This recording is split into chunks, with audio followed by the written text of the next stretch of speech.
رات کا وقت ہے، دن بھر کی تھکن، پریشانیاں اور سوچیں دل پر بوجھ بنی ہوئی ہیں۔ کیا آپ چاہتے ہیں کہ اللہ آپ کی اس رات کو سکون، حفاظت اور برکت سے بھر دے؟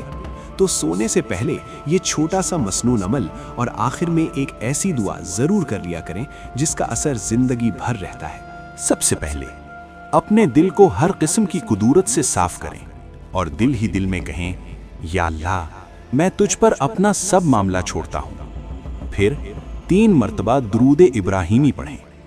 درود وہ عمل ہے جو دعا کو آسمان تک پہنچا دیتا ہے۔ اس کے بعد سورۃ الاخلاص، سورۃ الفلق اور سورۃ الناس ہر ایک مرتبہ پڑھیں اور دونوں ہاتھوں پر دم کر کے پورے جسم پر پھیر لیں۔ یہ وہ عمل ہے جو نبی کریم صلی اللہ علیہ وسلم سونے سے پہلے خود فرمایا کرتے تھے۔ پھر آخر میں آیت الکرسی 1 مرتبہ پڑھیں۔ رسول اللہ صلی اللہ علیہ وسلم نے فرمایا، جو شخص آیت الکرسی پڑھ کر سوتا ہے، اللہ کی طرف سے ایک فرشتہ صبح تک اس کی حفاظت کرتا رہتا ہے۔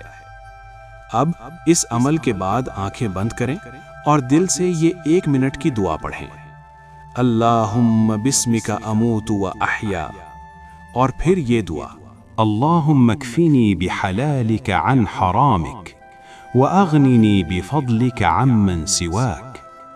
یا اللہ، اپنے حلال کے ذریعے مجھے حرام سے بچا لے اور اپنے فضل سے مجھے ہر ایک کا محتاج ہونے سے بے نیاز کر دے۔ یہ وہ دعا ہے جو نبی کریم صلی اللہ علیہ وسلم نے خود سکھائی۔ اس پورے عمل کا اثر، نیند پرسکون ہو جاتی ہے، ڈراؤنے خواب نہیں آتے، شیطان قریب نہیں آتا، دل کو عجیب سا سکون ملتا ہے، رزق میں برکت آتی ہے اور اللہ پر توکل مضبوط ہو جاتا ہے۔ بس شرط ایک ہے، یہ سب یقین کے ساتھ کیا جائے۔ اگر آپ چاہتے ہیں کہ آپ کی راتیں اور آپ کی زندگی سکون میں آ جائے تو آج سے ہی اس عمل اور اس دعا کو اپنی عادت بنا لیں، اور اس ویڈیو کو اپنے ان پیاروں کے ساتھ ضرور شیئر کریں جنہیں آپ واقعی اللہ کی حفاظت میں دیکھنا چاہتے ہیں۔